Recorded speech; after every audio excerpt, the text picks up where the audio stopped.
Adolfo Arjona. La noche. COPE. Estar informado.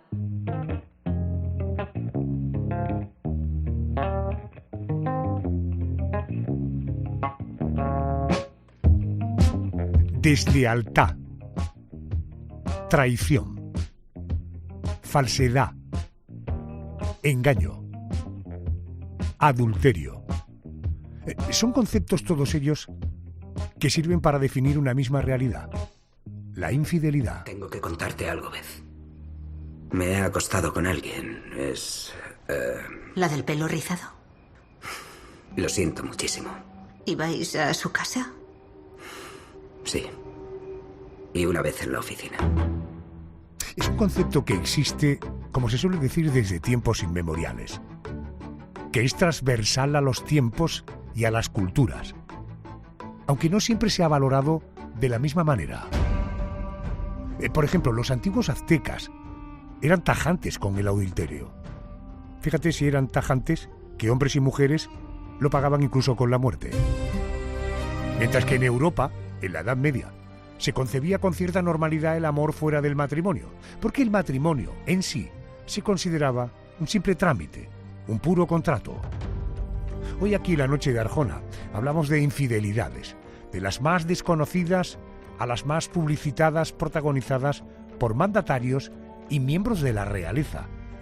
Historias que nos van a llevar a partir de este momento hasta Reino Unido.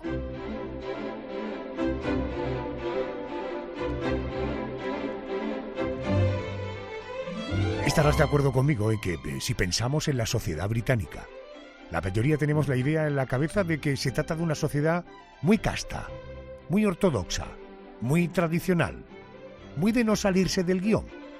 Pero está claro que la realidad, en muchos casos, va más allá de ideales o estereotipos, y esta noche te lo voy a demostrar.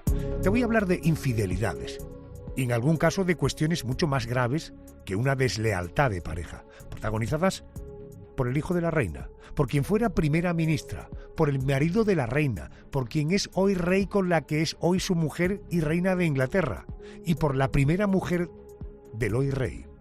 No sé si me has seguido con todas las claves que te he dado, pero te aseguro que conoces perfectamente a los protagonistas de todas las historias que te voy a contar. Vamos a abrir el capítulo, digamos, más inquietante de los que vamos a abordar esta noche.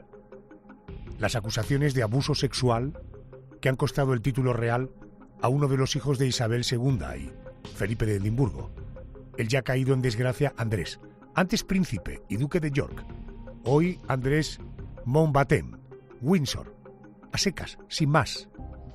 Vamos a conocer detalles de la historia de esta caída de quien dicen que era el hijo favorito de la reina Isabel. Me atiende ya al teléfono Ana Polo. Ella es experta en casas reales, es autora del libro La Reina de la Esfera de los Libros. Querida Ana, muy buenas noches y bienvenida a COPE. Muy buenas noches, Adolfo. ¿Qué tal? ¿Cómo Noches. estás? Oye, antes de entrar en el espinoso asunto de los supuestos abusos sexuales, en esta noche en la que estamos hablando y vamos a hablar de infidelidades de las altas o en las altas esferas, hay que decir que la historia de Andrés también está marcada por eso, por las infidelidades, en este caso protagonizadas por la que fuera su esposa Sarah Ferguson. Esto es correcto, ¿verdad? Bueno, totalmente, porque, digamos, os acordaréis de aquella famosa frase del annus horribilis que pronunció Isabel II días después de que se le incendiara el castillo de Windsor, y que no solamente se refería al incendio, sino que también se refería pues a todos los escándalos que habían protagonizado sus hijos, ¿no? No solamente Carlos y Diana, que fueron los más famosos, pero también, Andrés y Sara también protagonizaron los suyos. Entre ellos, Sara fue fotografiada infraganti con un señor que decía ser su asesor fiscal. Estaba en una piscina y ya apareció el señor chupándole los dedos de los pies, lo cual además fue muy bueno porque las fotos se publicaron cerca de Navidad y estaba toda la familia reunida en Windsor, estaban los suegros, los hijos, todos los cuñados y tal, y entonces bajaron a desayunar y imagínate, cuando bajaban a desayunar la tradición era que en la mesa bandeja de desayuno estuviera en los periódicos del día. Pues entonces bajaron a desayunar y se encontraron todo el mundo pues con aquellas fotos con todo su esplendor, ¿no? Y luego, pues bueno, la reina de Inglaterra se sabe que los llamó a los dos y Sarah Ferguson reconoció ese día, dice, nunca la había visto tan triste, ¿no? Cuando dijo, bueno, esto les pidió, eso sí, que reflexionaran y que se dieran una segunda oportunidad, pero Andrés, después de ver aquellas fotos, pues dijo, madre, creo que lo mejor va a ser que nos separemos. Lo que no tenemos ninguna duda es que la base imponible de una declaración de la renta no se arregla chupándole los dedos de los pies al asesor que te hace la declaración. Esto sí lo tenemos claro. Y aclarados los líos que acabaron con este matrimonio de los duques de York, vamos a pasar al siguiente capítulo, el que ha provocado la caída del mismísimo hermano del rey de Inglaterra. Estamos hablando del caso Epstein.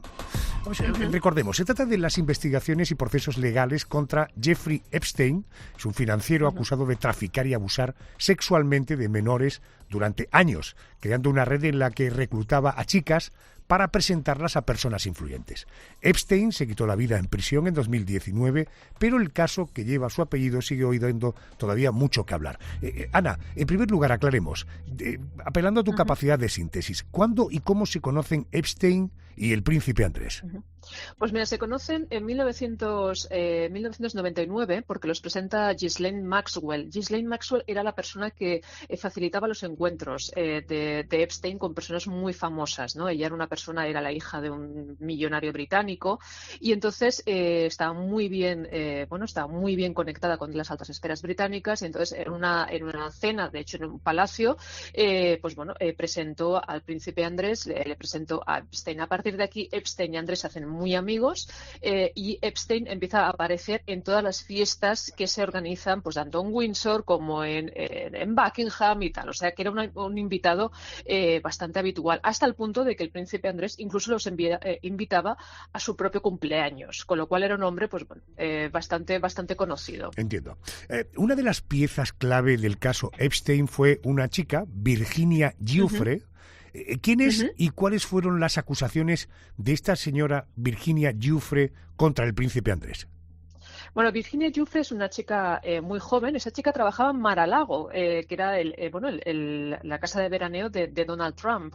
Y entonces estaba trabajando allí, estaba allí un día leyendo un libro sobre masajes y entonces esta señora, Ghislaine Maxwell, la vio, dice, bueno, eres masajista, veo que eres masajista y tal y cual, pues yo te puedo presentar a una serie de clientes y tal. Hay un señor que se llama Epstein, que es muy conocido y tal y cual, ¿y por qué no vas? Y tal y cual. Entonces, a partir de ahí, pues bueno, la reclutó, entre comillas, para la red, ¿no? Entonces, bueno, a partir de aquí la chica explicó en varias declaraciones que hizo y tal, que bueno, entró en una red absolutamente tóxica de prostitución, de explotación, donde, pues bueno, según ella, según su versión de los hechos, pues la explotaron sexualmente personas muy famosas. Entre ellos, según ella, presuntamente incluirían al príncipe Andrés. Correcto. Ojo, la chica, Virginia, tenía en ese momento 17 años. Hay una foto que acredita que se conocían.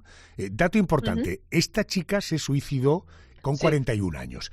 Las graves acusaciones contra el príncipe Andrés, estas de las que estamos hablando, le llevaron en 2019 a conceder una entrevista en la BBC Escucha. El problema es que, una vez condenado Epstein, le apoyé.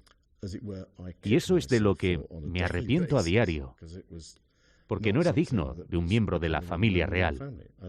Tratamos de mantener unos estándares y fallé. Así de simple. Bueno, fíjate que él, en esta entrevista, por supuesto, negó todas las acusaciones de Virginia. Lo que se pretendía era una maniobra de lavado de imagen. Ana, el resultado fue absolutamente fatídico, contraproducente, ¿no? Bueno, hasta hicieron una película de lo mal que le salió, imagínate. O sea, hay una película hecha precisamente pues narrando estos hechos. De hecho, se sabe que su propia hija, la princesa Beatriz, le imploró llorando, papá, por favor, no des esta entrevista, porque decía, es que va a ser peor el remedio que la enfermedad. Y tenía toda la razón. De hecho, la propia reina de Inglaterra intentó pararla, diciendo, esto no tiene absolutamente ningún tipo de sentido, ¿no? Porque dice, vamos a remover. El gran problema es que aquí él explicó que él no sabía sabía que era menor de edad, que Virginia era menor de edad. Él negó que hubiese habido una explotación sexual, que hubiese habido fuerza. Y luego también lo que pasa es que todo quedó muy mal porque a esta chica en principio le habían hecho firmar un acuerdo de confidencialidad por el cual ella no podía dar nombres de clientes que presuntamente ella hubiese podido tener, ¿no? Entonces, bueno, claro, Andrés lo que decía es, esta chica lo que está haciendo es incumplir un contrato, ¿no? Dices, mira, de verdad, o sea, si el argumento que tienes, el único argumento que tienes es que esta chica ha incumplido un contrato de no poder hablar de lo que le pasó, claro, es que incluso quedas peor de lo que realmente pasó, ¿no? Lo que pasa que es un caso muy, muy complejo porque sí que es verdad que la chica a veces cambia algunos detalles, no está claro, él dice que, bueno, que las versiones no acaban de quedar claras y tal. Lo que pasa que, bueno, esta chica demandó a Andrés, no lo mandó penalmente, lo demandó civilmente, porque ya digamos que los casos incluso podrían haber prescrito.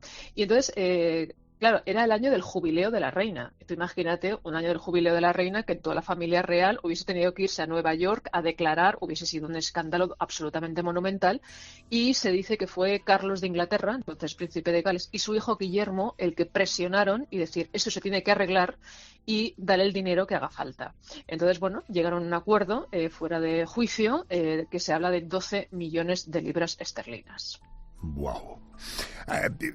A partir de aquí, ¿cuándo empieza la caída formal oficial de Andrés dentro de la Casa Real Británica? Porque estarás de acuerdo conmigo que no ha sucedido ni ahora ni de la noche a la mañana. Ha sido como una caída, un aterrizaje lento, ¿no?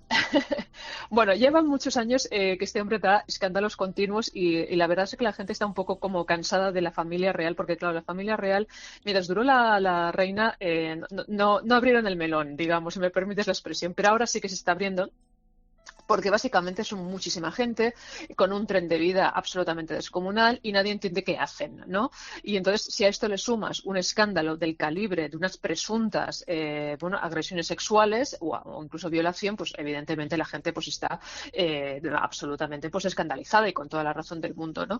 Entonces, bueno, mientras duró la reina de Inglaterra se intentó tapar. Recordemos que era el hijo favorito de Isabel II, entonces Isabel II siempre aparecía con él en los actos como para intentar con un poco de penicilina, ¿no? Pero en el momento en que fallece Isabel II, pues evidentemente Carlos no tiene el mismo gravitas, la misma gravitas, entonces ya no puede proteger tanto. Aparte, la relación entre los hermanos Eso te quería decir, porque ha trascendido muchas veces que la relación entre ellos no parece que hubiera muy buena sintonía. No, la verdad es que Carlos él se llevan fatal. Carlos solamente se lleva bien realmente con Ana, con su hermana Ana, con el resto se llevan absolutamente mal. Siempre ha habido mucha rivalidad entre los dos y aparte el hecho de que Andrés pues el favorito de los padres, pues bueno, Carlos siempre se sintió como bastante marginado, ¿no? Y ahora que es rey, pues bueno, digamos que tampoco tiene ningún interés en salvarlo, ¿no? Lo que pasa que, claro, las últimas encuestas, y esto sí que es peligroso, las últimas encuestas dicen que el apoyo a la monarquía ha caído por debajo del 50%. Que esto te pase en Inglaterra, un país monárquico hasta el tuétano, ha encendido todas las alarmas y evidentemente se sabe que es por la indignación de los británicos, básicamente por el caso Andrés. Guillermo, sabemos que en una reunión que tuvo con su padre dijo, quiero esto resuelto antes de que yo sea rey. Con lo cual, digamos, no olvidemos de que Carlos tiene un cáncer, no se va a morir mañana ni dentro de 6 meses, pero bueno, ya tiene una edad y encima está enfermo, ¿no? O sea que también tenemos que estar pensando que, bueno, que puede haber un relevo de aquí a 2 o 3 años, ¿no? Y, Guillermo es el que está presionando para que, se le quiten todos los títulos, se le despoje absolutamente de todo y básicamente se transforme en un paria. Dos para terminar. Una para terminar. Sarah Ferguson, la exmujer de Andrés, la que le chupaba los dedos de los pies al asesor fiscal. Tenía esa extraña costumbre. ¿A ella también le ha salpicado el caso Epstein? Totalmente, porque además esta es una señora que cuando se casó con Andrés, la gente se piensa que cuando te casas con una hija de la reina de Inglaterra vas a tener un montón de dinero. Lo que vas a tener es una casa. pero Andrés era marino y tenían que vivir con el sueldo de marino, con lo cual, bueno, esta señora es una señora que empezó a tener deudas, pero deudas absolutamente astronómicas. Entonces, cuando se separaron, bueno, claro, ella se quedó sin un duro, o sea, de hecho tuvo que hacer incluso anuncios de televisión para varios productos y tal, para tener dinero y tal, y llegó a estar en la bancarrota varias veces. Entonces, bueno, el marido se apiadó de ella y acabaron viviendo juntos. Están separados, pero viven juntos. Con lo cual, bueno, se apiadó un poco de ella, y luego Sarah Ferguson sí que salió a defenderlo públicamente a su exmarido, a Andrés, diciendo que, bueno, que es imposible que Andrés hubiese hecho alguna cosa así, que no se lo creía y tal. Pero bueno, Sarah, entre que es una persona que también tiene sus propios escándalos, que la gente no ha olvidado lo de los pies y tal y cual, pues bueno, tampoco es la mejor defensora, digamos. Ella es Ana Polo. Si te gusta, a mí me encanta cómo lo cuenta, imagínate cómo lo escribe. Te recomiendo el libro La reina de la esfera de los libros. Ana conserva el buen humor. Un beso muy fuerte, gracias. Muchísimas gracias, Adolfo, un placer como siempre. Andrés Mountbatten-Windsor, hoy despojado de todos sus títulos y privilegios como miembro de la familia real, sigue negando todas las acusaciones contra él y defendiendo su inocencia.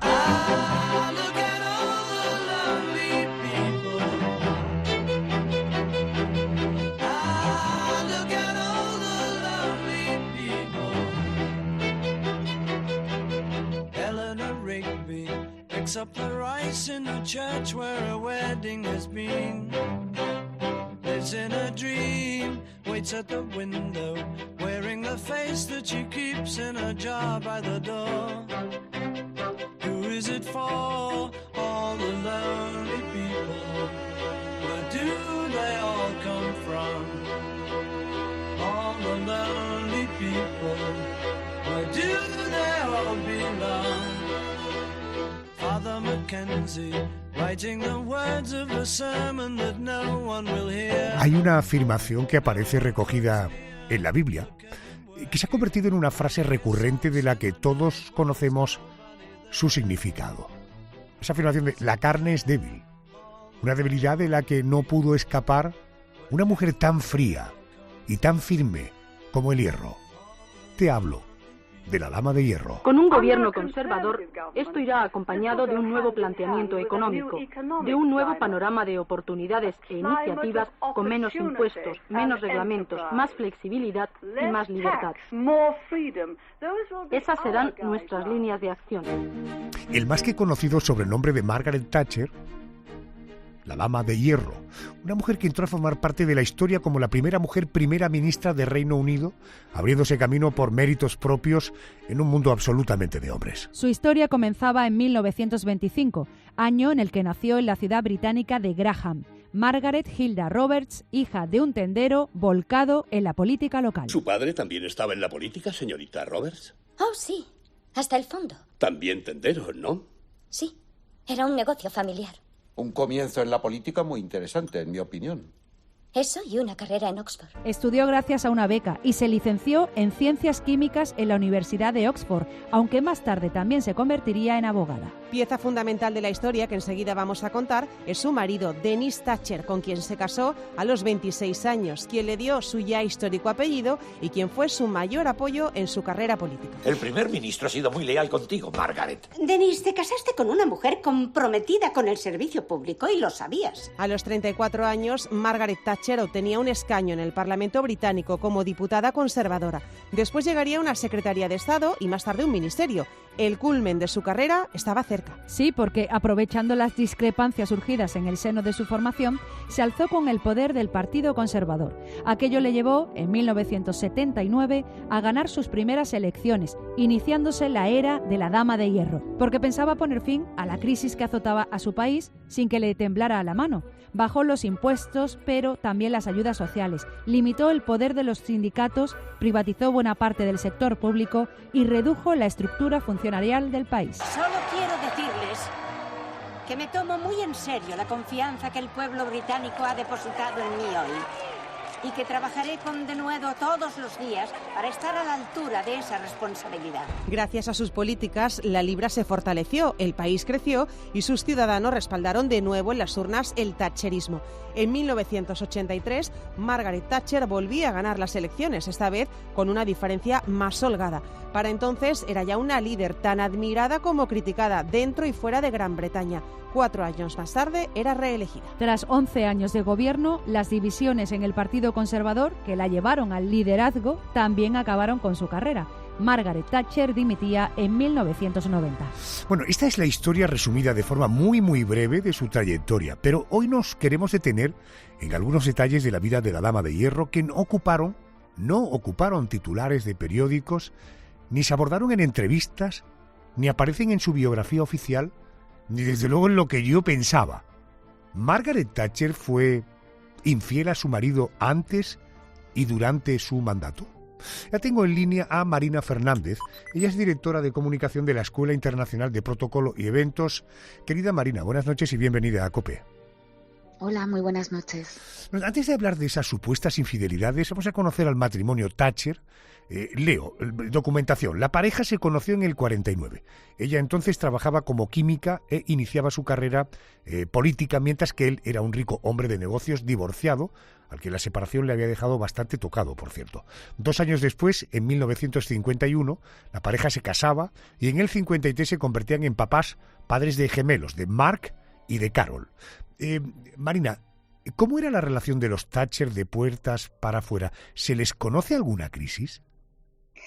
Pues era una relación que se presentaba en público como una relación quizá un poco atípica para el momento social del que estamos hablando, porque ella era la figura principal, era la primera ministra del Reino Unido y él siempre estaba quizá un paso por detrás, ¿no? Como imagen pública.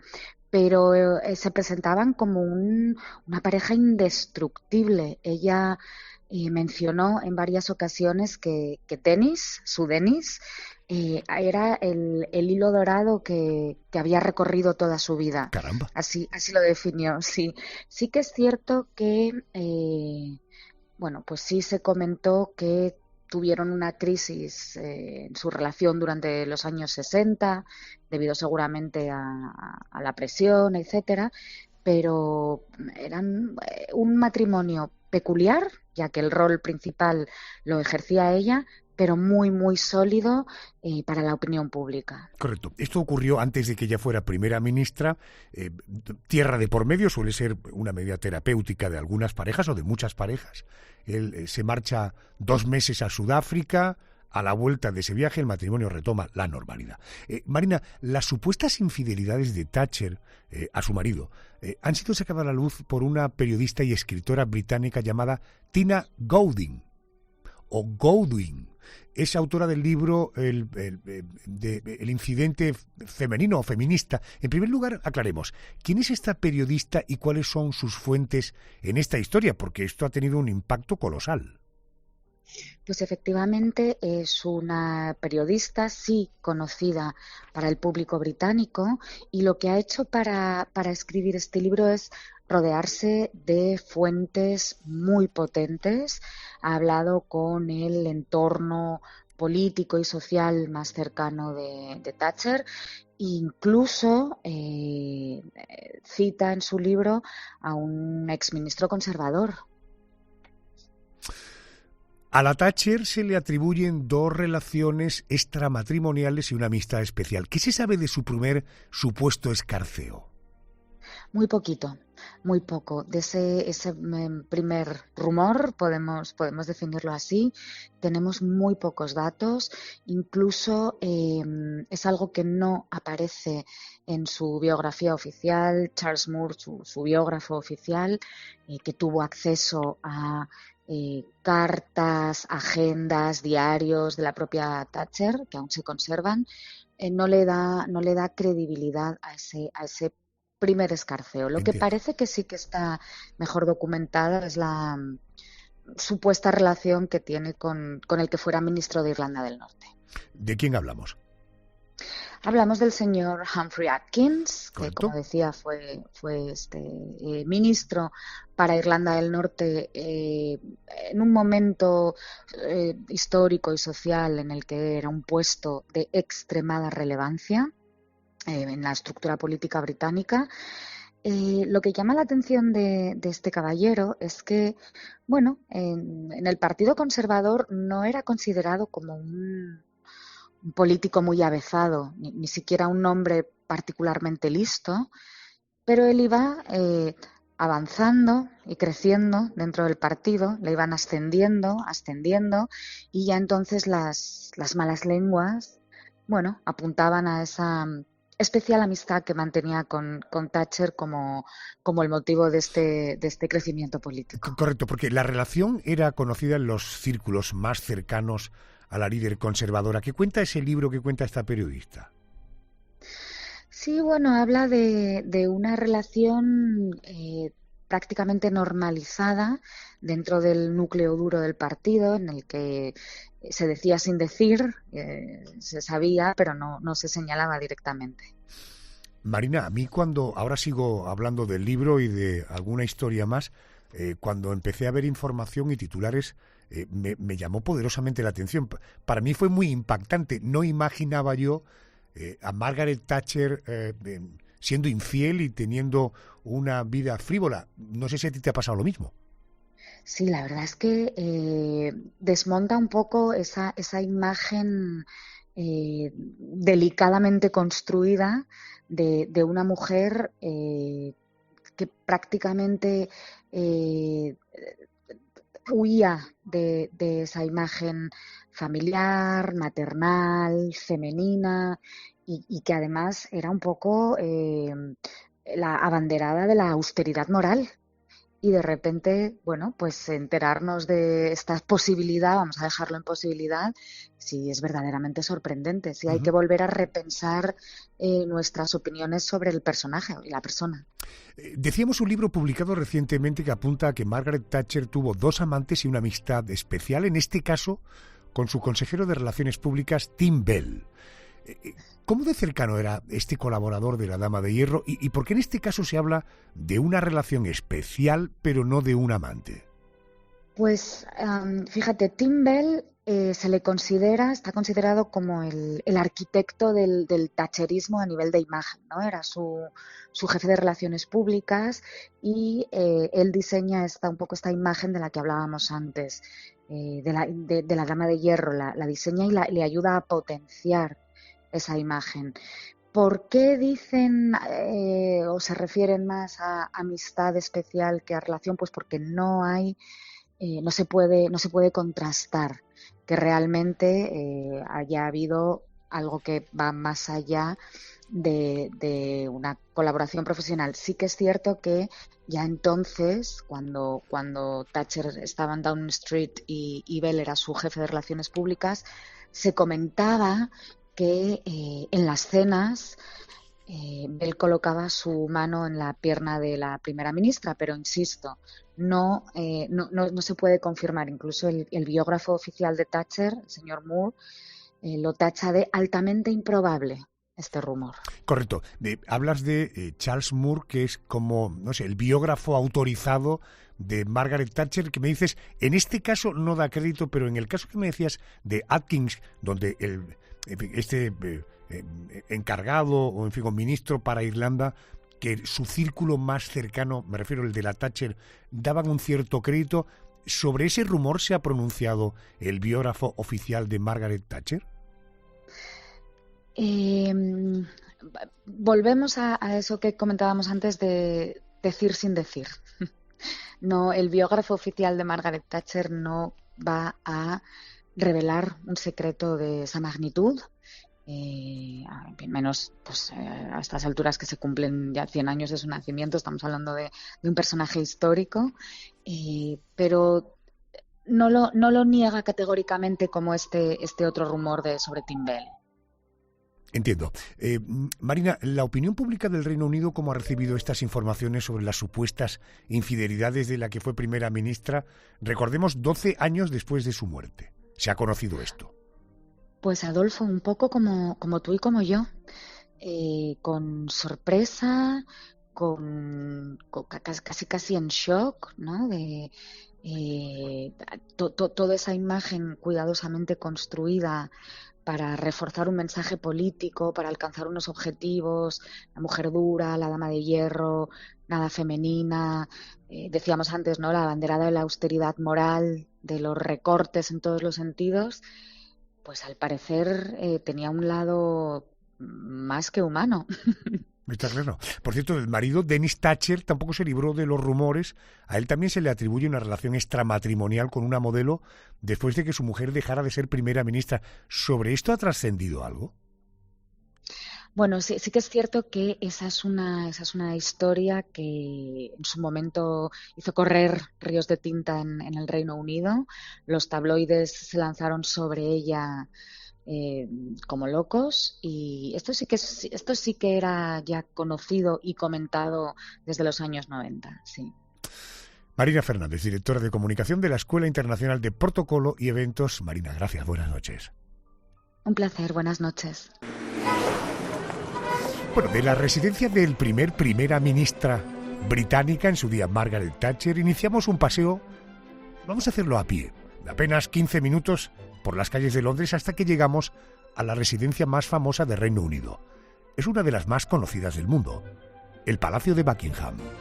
Bueno, te llevo hasta allí para relatar las supuestas infidelidades del consorte de la reina Isabel II. He de reconocer que no estoy muy puesto en este asunto y realmente cuando he buceado en la documentación me ha sorprendido. Felipe, el duque de Edimburgo, parece ser que le persiguió la fama de mujeriego. Bueno, para abordar este delicado asunto hablo con Cristina Barreiro. Ella es profesora de Historia Contemporánea de la Universidad CEU San Pablo. Profesora, muy buenas noches. Buenas noches, Adolfo. Antes de hablar de las supuestas infidelidades del duque, merece la pena que hablemos de su relación con Isabel. Voy a la documentación y leo. Se conocieron en el 39 cuando ella tenía 13 años, él 19.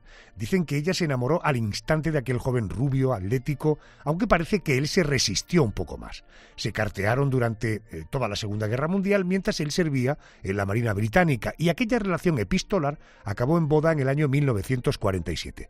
Pregunta concreta para respuesta concreta, profesora. ¿Esta fue un matrimonio por amor o fue un acuerdo por la corona?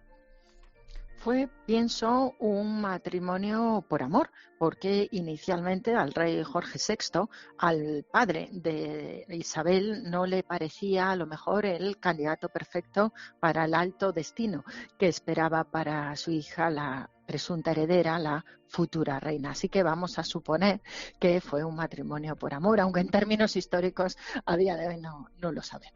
El marido de la heredera se convirtió en consorte real solo 5 años después de la boda. En 1952, Isabel se convertía en la reina Isabel II. Del Palacio Real de Buckingham sale la reina Isabel II en la mañana del 2 de junio de 1953, en que se va a efectuar la ceremonia de su coronación.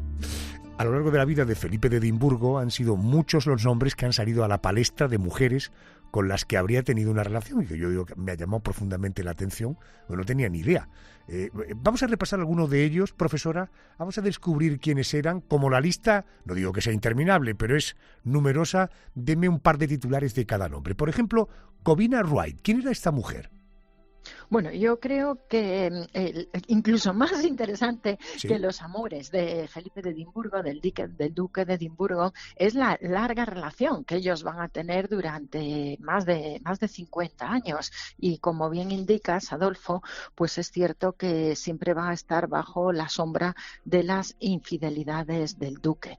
Pero pensemos una cosa, desde su matrimonio, desde que ellos se casan en el año 48 y 3 a 4 años después ella se convierte en reina, lo que quizás pueda tener un poco más de relevancia, aunque yo sé que os interesa más que hoy hablemos de estas infidelidades, es el papel que como matrimonio van a desarrollar. Perdón, es que es el asunto del monográfico. No es un problema de elegir sobre qué asunto quiero hablar, es que hoy hablábamos exclusivamente de infidelidades y en este caso yo he elegido entre toda la terna, que hay una barbaridad, a Felipe de Edimburgo porque me ha llamado poderosamente la atención. Tenía una imagen muy diferente de él. Por tanto, más que el papel que jugaron como marido y mujer, que podemos abordarlo cualquier otro día, Hoy el tema es las infidelidades de grandes mandatarios. Hemos hablado ya del príncipe Andrés, hemos hablado de Margaret Thatcher, absolutamente sorprendente, y Felipe de Edimburgo también. No sé, profesora, ¿a usted no le parece sorprendente o conoce perfectamente la historia y por tanto no le sorprende?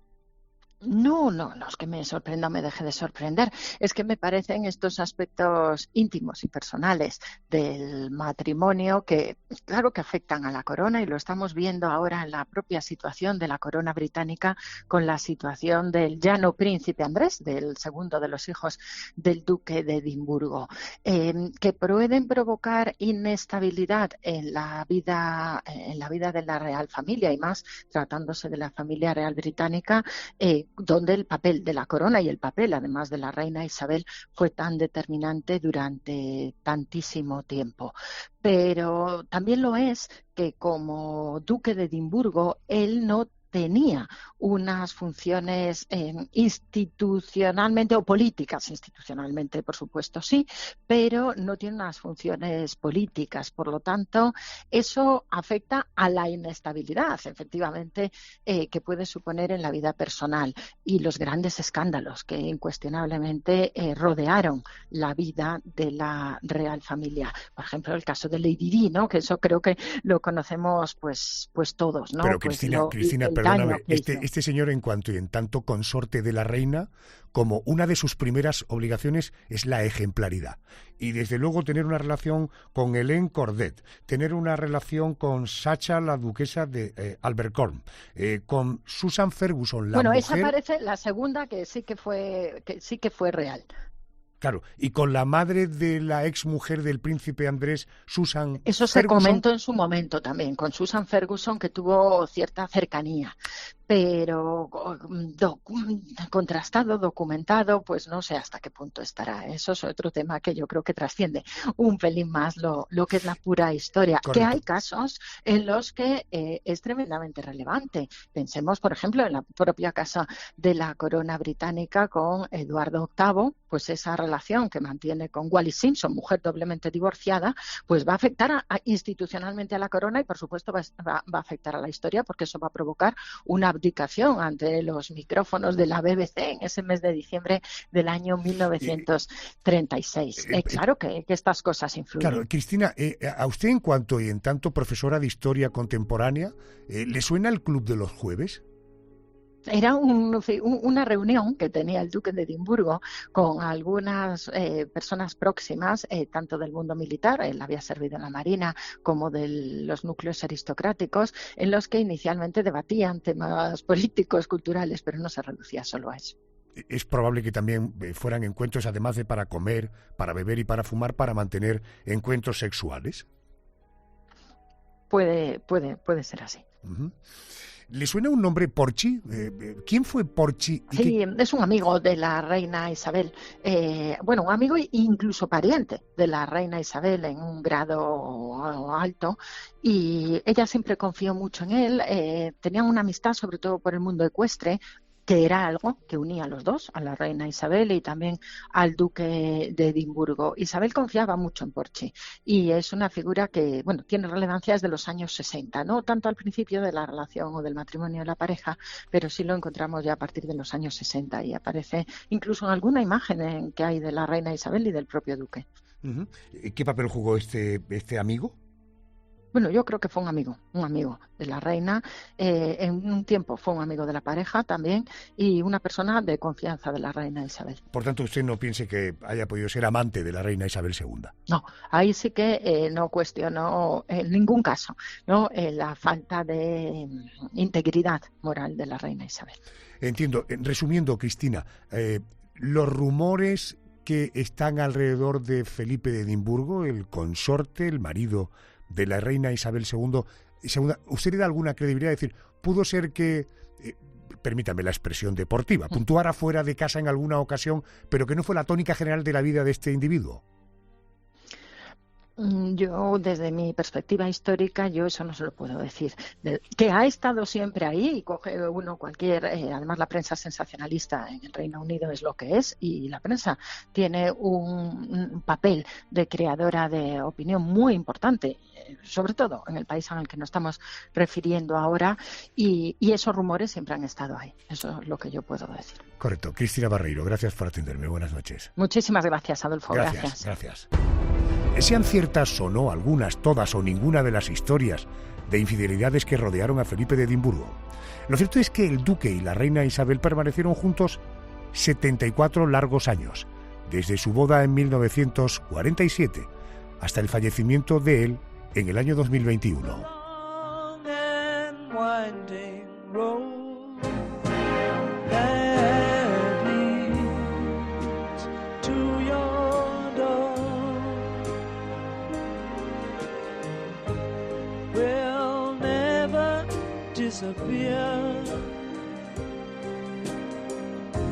I've seen that road before. It always leads me here. Lead me to your door. Nos quedamos entre los muros del Palacio de Buckingham. Allí vive hoy una reina que antes de ser reina fue esposa y que antes de ser esposa fue amante. Te hablo de Camilla Parker Bowles. Durante años, incluso décadas, ella fue la otra más conocida del mundo, el verdadero amor, la amante oficial de Carlos, el entonces heredero al trono de Inglaterra. Su historia comienza a principios de los años 70, cuando Carlos y Camila se conocen por una amiga en común. Ya por aquel entonces, en su círculo más cercano, se bromeaba con el pasado familiar que les unía. La bisabuela de ella había sido amante del tatarabuelo de él, el rey Eduardo VII, una historia que ellos mismos acabarían repitiendo. Aunque la conexión fue mutua e instantánea, la relación de aquellos dos jóvenes no fue a más y sus caminos se separaron, tanto que ella se casó con otro hombre en 1973. Un enlace que rompió el corazón del príncipe de Gales. Mientras Camila hacía su vida en el campo y se convertía en madre de 2 hijos, la vida amorosa de Carlos era asunto de Estado.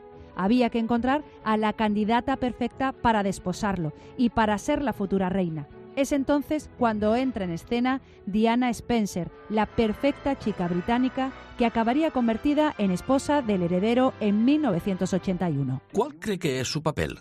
¿Cuál es su contribución? Creo que mi papel es apoyar a mi marido siempre que pueda y estar siempre con él, dándole ánimos. Pero lo más importante es ser madre y esposa. Como ella misma confesó años después, semanas antes de la boda real descubrió que Carlos y Camila en realidad nunca se habían separado y que siempre habían mantenido una discreta y apasionada relación. Como Lady Di dijo, en su matrimonio siempre fueron 3. Éramos 3 en este matrimonio. Eso es una multitud.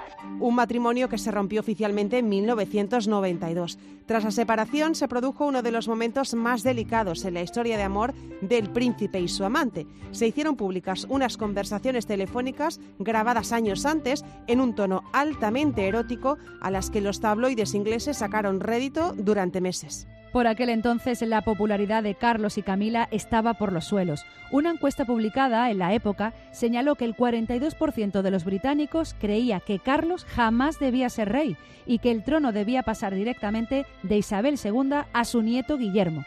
El peso de la verdad, de aquella infidelidad mantenida durante años, era demasiado evidente. Así que Carlos de Inglaterra acabó admitiendo el largo affair en una entrevista en 1994. Un año después, Camila se divorcia. El camino parecía entonces despejado para que Carlos y Camila pudieran hacer oficial su relación, pero la trágica e inesperada muerte de Diana paralizó los planes. Interrumpimos la película para anunciarles que hemos recibido informes de que Diana, la princesa de Gales, ha sufrido un accidente grave de coche en Francia. Con la llegada del siglo XXI, y sin alardes ni confirmaciones oficiales, la pareja comenzó a dejarse ver juntos cada vez más, sin esconder el amor que siempre les había unido. Y así discretamente llegó el gran anuncio a principios de 2005. Carlos y Camila se habían comprometido y solo unos meses después contraían matrimonio. Así fue como la amante se convirtió primero en esposa y después en reina, protagonizando una historia de amor, traiciones e infidelidades que ya dura más de 50 años.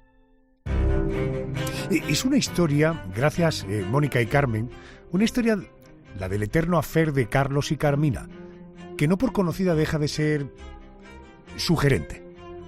Una historia que tuvo una víctima, la queridísima por los británicos Lady Di, una mujer que no solo fue víctima, sino que se encargó de gritar a los cuatro vientos que lo era.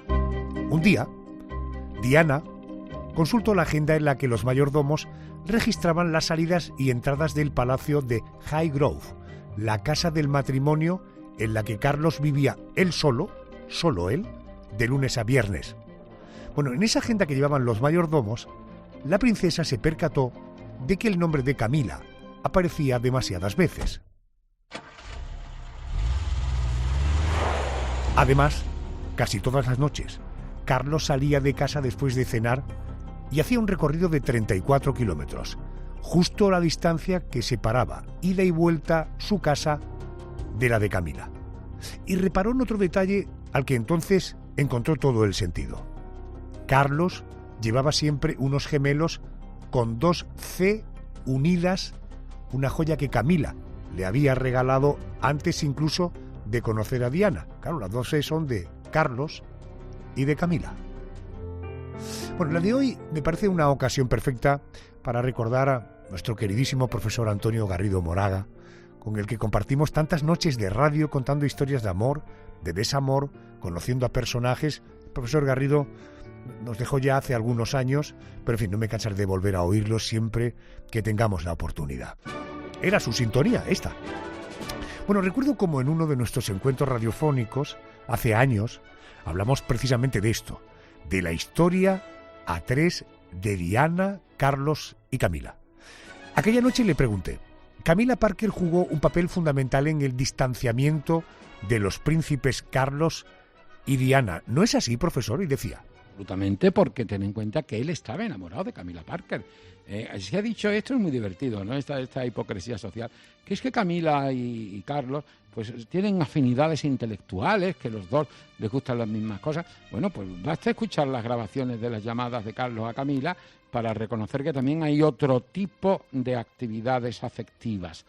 Carlos abandona a Diana, una muchacha que se queda sola en el palacio con una servidumbre fría que no le puede prestar ningún calor porque no está en su sueldo, y esa mujer se queda con los hijos, solo tiene a los hijos. O sea que cuando le viene la bulimia, vamos, le podía haber venido cualquier otra cosa. Aquella conversación con el profesor Garrido continuaba haciendo mención al libro del periodista y escritor Andrew Morton, el título Diana, su verdadera historia, en el que la princesa dijo ser víctima de su matrimonio. Un libro que, claro está, sentó fatal en el seno de la familia real. Tú ten en cuenta que ese libro hubiera sido imposible hace, bueno, pues no sé, la monarquía de principios de siglo. Ella lo dice. La reina Isabel se sube a la lámpara. Yo no lo vi, pero estoy seguro que se subió a la lámpara, porque eso era impensable. En los matrimonios reales se asume la infidelidad, se asume, forma parte del servicio a la corona. La corona está por encima de todo. Y entonces, claro, la reina esto le sentó. Ella nunca quiso a Diana, nunca le sentó bien, era una plebeya. Y entonces, ¿qué ocurre? Pues que desde ahí ya, cuando se hace público, viene el destrozo y el final. Decía el profesor, en los matrimonios reales se asume la infidelidad, la corona está por encima de todo. Esa afirmación quizás nos sirva para comprender algunas de las historias que hemos relatado esta noche. A finales de 1990, durante un viaje oficial a Japón, Carlos y Diana pidieron habitaciones separadas. Y en el 91, la princesa hizo su primera visita sola a otro país, en este caso a Pakistán. Un año después, en 1992, Mientras aquí en España vivíamos la Expo y los Juegos Olímpicos, en Reino Unido se abrió la caja de los truenos.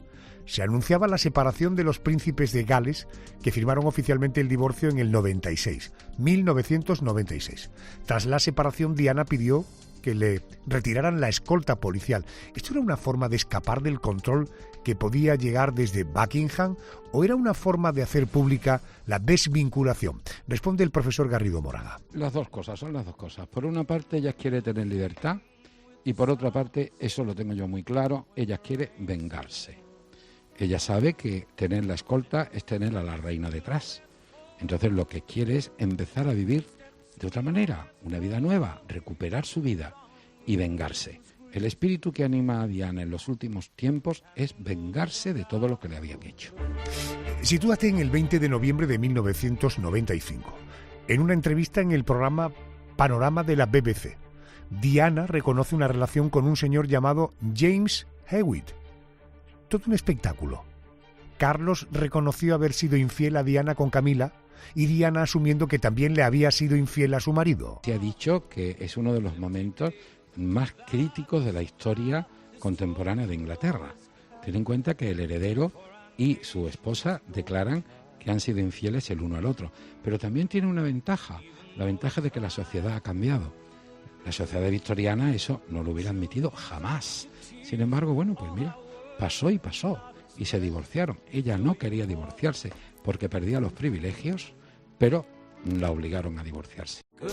Te decía, James Hewitt fue, digamos, el amante oficial de Diana, reconocido por la propia princesa.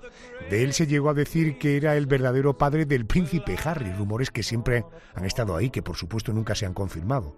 Otro de los nombres que siempre ha estado sobre la mesa es el del doctor Hasnat Khan, un cirujano cardiólogo pakistaní con quien la princesa habría tenido una relación tras su separación, pero que se rumorea que comenzó estando aún unida a Carlos. Pero todavía hay más nombres. Su jefe de seguridad, Barry Manaki, el jugador de rugby, Will Carling, un vendedor de coches llamado James Gilby. Nunca sabremos cuánto hay de verdad en las historias de infidelidades que publicaron durante años los tabloides británicos. Hemos conocido las claves de por qué el rey Carlos de Inglaterra ha despojado de todos sus títulos y privilegios a su hermano Andrés, perseguido durante años por acusaciones de abuso sexual a una menor. Hemos descubierto también los detalles de las supuestas infidelidades de Margaret Thatcher a su marido. Hemos conocido la historia de dos amantes que llevan más de 50 años juntos y que hoy son los reyes de Inglaterra, y hemos curioseado en la lista de amantes que le fue atribuida a la princesa Diana de Gales. Bueno, ahora noticias y enseguida respondemos a muchas preguntas. Iniciamos una hora que va a estar cargadita de preguntas y de respuestas. ¿Boletín? Venga, que luego seguimos.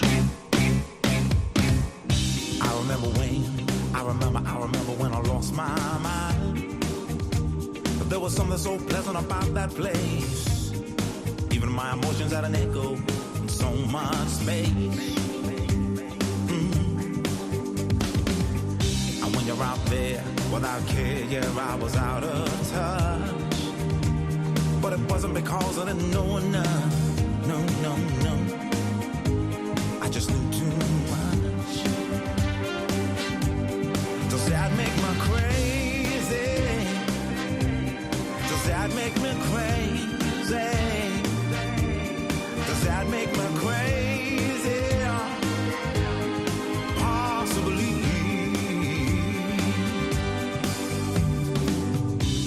And I hope that you were having the time of your life. But think twice, yes, is my only advice. Who do you think you are? Bless your soul, yeah. You think you're in control? Well, I think you're crazy. I think you're crazy. That make me crazy, possibly. My heroes had a heart to live their lives only. Always remember, I wanna be like them. Ever since I was little, it looked like fun. So it's no coincidence I've come. No, no, no.